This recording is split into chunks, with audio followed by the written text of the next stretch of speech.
एक नगर में दो भाई राजू और दीपू नगर के एक गैराज में मैकेनिक का काम करते थे। दोनों बहुत मेहनती थे। एक दिन गैराज में काम करते हुए भाई मैं सोच रहा था अगर हम ऐसे ही काम करते रहे तो एक दिन अपना एक गैराज खोल लेंगे और फिर जल्दी ही दूसरा और फिर तीसरा और जल्दी ही हर शहर में अपना एक गैराज होगा। ये कहने के बाद दोनों राजू और दीपू अपना काम बंद करके मुस्कुराते हुए ऊपर की ओर देखते हुए अपने ख्यालों में खो जाते हैं। सपने में राजू और दीपू अपने नए गैराज के उद्घाटन की रिबन काट रहे हैं। तभी पीछे से उसकी पीठ पर कोई धक्का देता है और दोनों घबरा के सपने से बाहर आते हैं। राजू के बगल में उसकी गैराज का मालिक, ग्रे शर्ट, काले पैंट, सिमटे हुए बाल और आंखों पे चश्मा। तुम दोनों से एक काम सही से नहीं होता। कल एक गाड़ी तुम लोगों ने बना के दी थी। ग्राहक का फोन आया था, उनकी गाड़ी से धुआं निकल रहा है और रास्ते में बंद हो गई है। ये 1 महीने में तुम्हारी 8वीं शिकायत है। मैं तुम दोनों को अभी काम से निकालता हूँ। निकल जाओ मेरे गैराज से। मालिक, पर यह भी तो हो सकता है उसकी गाड़ी खराब हो। हमने तो ठीक से ही काम किया था।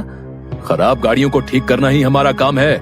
निकल जाओ यहाँ से। और मालिक दोनों को धक्के मार के बाहर निकाल देता है। राजू और दीपू अपने छोटे से कमरे की बिस्तर पर हैं। सामने की दीवार पर विष्णु भगवान की तस्वीर टंगी है। दीपू राजू से, भाई हम हर जगह मन लगा के काम करते हैं, फिर भी हमें हर जगह से निकाल दिया जाता है। किसी को हमारी कद्र ही नहीं। हाँ भाई, यहाँ किसी को हमारी कद्र नहीं है। चल किसी दूसरी जगह जाते हैं, वहाँ शायद हमारी कीमत हो। भाई पर हम वहाँ करेंगे क्या? याद है माँ कहती थी कि भगवान का नाम लेने से सब मिल जाता है। हाँ चल सामान बांध, अब हम यही करेंगे। भगवान का नाम लेंगे और पैसे कमाएंगे। वो कैसे? अरे हम बाबा बन के लोगों को ज्ञान देंगे और उनसे पैसे लेंगे। वो तो ठीक है, पर हम लोगों को क्या ज्ञान देंगे? अरे वही जो माँ हमें देती थी। तू ज्यादा सवाल मत कर, सामान बांध।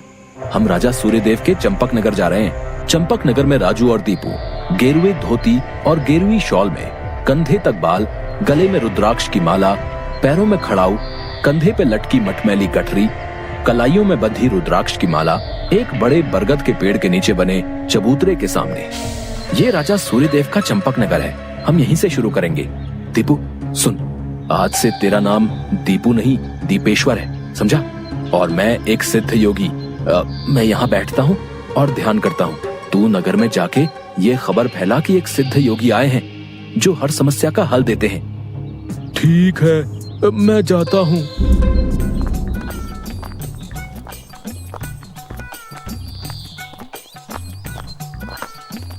भाई हमारे सिद्ध बाबा जी के लिए कुछ दान दो। ये कौन से बाबा हैं और कहाँ हैं? बड़े सिद्ध बाबा हैं, उनके पास हर समस्या का हल है। नगर के बाहर जो बड़ा बरगद का पेड़ है ना, वहाँ ठहरे हुए हैं। अगर तुम्हें कोई समस्या हो तो उनसे जाके मिल लो, वो तुम्हें हल जरूर बताएंगे। पर हाँ, दान के लिए कुछ लेकर जरूर आना। हाँ, मैं जरूर आऊंगा। औरों को भी बता दो, पूरे नगर का भला हो जाएगा। जरूर बाबा जी, जरूर। राजू पेड़ के नीचे ध्यान में बैठा हुआ है और दीपू थैले में सामान लेके उसके पास जाता है। मैंने नगर में खबर फैला दी है, जल्दी ही लोग यहाँ आते होंगे। तुम तैयार रहो। मैं तो कब से तैयार हूँ, देखते हैं क्या होता है। राजू फिर से ध्यान में बैठ जाता है। तभी नगर के लोग वहाँ आने लगते हैं और हाथ जोड़ के नीचे बैठे हैं। बाबा, हमारा काम नहीं चल रहा, कृपा करें। आप जो भी दान के लिए लाए हैं बाबा के चरणों में रखें और बाबा से गुरु मंत्र लें। दुकानदार राजू के पास पैसे रखता है और हाथ जोड़कर खड़ा हो जाता है। राजू इशारे से दुकानदार को अपने पास बुलाता है और उसके कान में कहता है, श्री राम। हर बिक्री के समय मन में ये नाम का जाप करो, बिक्री बढ़ जाएगी। याद रहे, अपना ये मंत्र किसी को नहीं बताना, अपनी पत्नी को भी नहीं। जैसी आपकी आज्ञा बाबा जी। महाराज, आप राजकुमारी के लिए एक योग्य वर तलाश रहे थे। हमारे गांव में एक सिद्ध योगी आए हैं जो तेजवान हैं और राजकुमारी के लिए एकदम श्रेष्ठ हैं। गुरुदेव, मुझे आपके चयन पर पूरा विश्वास है। अगर आपने चुना है तो वो राजकुमारी के लिए अवश्य ही उत्तम होगा। सोने जवाहरात और अनेक उपहार लाओ। हम अभी उन महान योगी के पास जाएंगे और उनसे राजकुमारी से विवाह करने का आग्रह करेंगे। हे तपस्वी, मैंने आपके बारे में जो सुना था, आप उतने ही तेजस्वी हैं। मेरा आग्रह स्वीकार करें। राजू ध्यान से आंख खोलकर राजा को देखते हुए, जी महाराज, कहिए क्या परेशानी है आपको? मेरी इच्छा है कि आप मेरी पुत्री से विवाह करें और ये उपहार स्वीकार करें। राजू काफी देर तक उपहार में लाए सोने चांदी और अनेक वस्त्र और उपहारों को देखता है, फिर राजा की ओर मुड़ता है। महाराज, मैं तो एक सन्यासी हूँ, मुझे इन सब से क्या लेना? मुझे क्षमा करें, मैं आपकी बात नहीं मान सकता। दीपू चौंकते हुए राजू को देखता है। मैंने जो सुना था, आप उससे भी महान हैं। मुझे क्षमा करें यदि मैंने आपका अनादर किया हो। आप जब तक यहाँ हैं, मैं कोशिश करूंगा आपको कोई दिक्कत ना हो। और राजा सूर्यदेव को प्रणाम करके वापस चले जाते हैं। अरे राजू, ये क्या कर दिया तुमने? इतना अच्छा मौका हाथ से जाने दिया। अरे राज करते हम लोग। राज, तुम्हें ये क्या हो गया है? मैं यही सोच रहा था, लेकिन फिर मैंने सोचा कि इतने दिनों से ईश्वर का नाम लेते लेते इतना तो समझ आ गया है कि ईश्वर के नाम अमृत में ऐसा क्या है जो मीरा सारा राजसी ठाट छोड़कर वैरागन बन गई। क्यों प्रहलाद ने अपने पिता की इतनी यातनाएं सही? मुझे भी राम नाम का धन मिल गया है जिसके आगे इस दुनिया का सारा धन फीका है। मुझे ये सब नहीं पता। हम यहाँ पैसे कमाने आए थे, ना कि साधु बनने। मैं चला, मैं अकेले ही सब संभाल लूंगा। तुम्हें जो ठीक लगे करो, पर अगर किसी मुसीबत में फंस जाओ, पूरी श्रद्धा से ईश्वर का नाम लेना, तुम्हारी मुसीबत दूर हो जाएगी। तुम्हारा दिमाग खराब हो गया है। इतनी आसानी से मुसीबत दूर होती तो सभी खुश होते। राजू बस उसे देखकर मुस्कुराता है और ध्यान में बैठ जाता है। दीपू अपनी पोटली उठा के गांव में चल देता है। क्यों भाई, कैसा चल रहा है? हाँ भाई, सब बढ़िया है और अब घर में सुख शांति भी है। ये भी बेवकूफ बन गया। राजू है तो चालाक। उसने ऐसी युक्ति की कि कोई उस पर सवाल नहीं उठा सकता। कुछ राशन दान करो। जरूर। दुकानदार राजू के थैले में चावल डालने जाता है। तभी दीपू, ये क्या दे रहे हो? इतनी मिठाइयाँ और मेवे तुम्हारी दुकान में है और तुम ये कच्चे चावल दे रहे हो? इनमें से कुछ दो। पर बाबा तो ये सब नहीं कहते। तुम्हें क्या करना है? जितना कह रहा हूँ वो करो। दीपू आगे जाता है और जोहरी की दुकान में दुकानदार से, और भाई जोहरी, कैसी चल रही है दुकानदारी? बाबा की कृपा से सब बढ़िया चल रहा है। कहिए क्या सेवा करूं?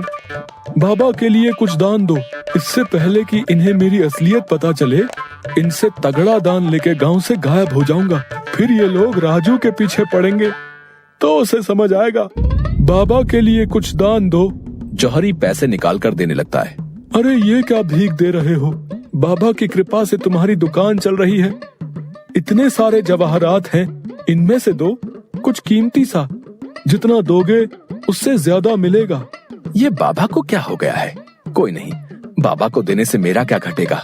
जौहरी एक सोने की हार दीपू को दे देता है। ये लीजिए बाबा। अच्छा धन बटोर लिया है मैंने। इससे काफी दिनों तक काम चल जाएगा।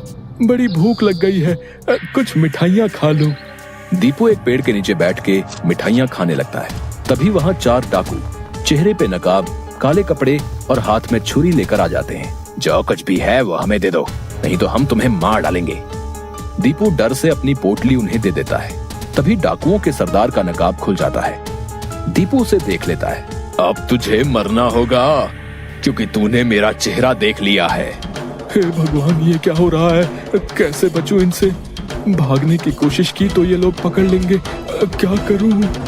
तभी उसे राजू की बात याद आती है। अगर किसी मुसीबत में फंस जाओ, पूरी श्रद्धा से ईश्वर का नाम लेना, तुम्हारी मुसीबत दूर हो जाएगी। दीपू आंखें बंद कर घुटने पर बैठकर, हे नारायण मेरी रक्षा करो, हे नारायण मेरी रक्षा करो। डाकू का सरदार दीपू को उठाकर, सुन, राजा के सिपाही हमारी ओर आ रहे हैं, इसलिए तुझे छोड़ रहे हैं। अगर तूने किसी को हमारे बारे में बताने की कोशिश की तो तुझे जिंदा नहीं छोड़ेंगे। ये ले अपनी पोटली। डाकू भाग जाते हैं। दीपू सामने से सिपाहियों को आते देख मन में, हे नारायण, मुझसे भूल हुई जो मैं राजू की बात को समझ नहीं पाया। मैं राजू के पास वापस जा रहा हूँ और उसके साथ रहकर आपके ध्यान में अपना जीवन बिताऊंगा। मुझे माफ कर दो राजू, मैं ईश्वर के नाम की महिमा को नहीं समझ पाया, पर अब मैं समझ गया हूँ और तुम्हारे साथ ईश्वर के नाम का धन कमाना चाहता हूँ। राजू दीपू को गले से लगाता है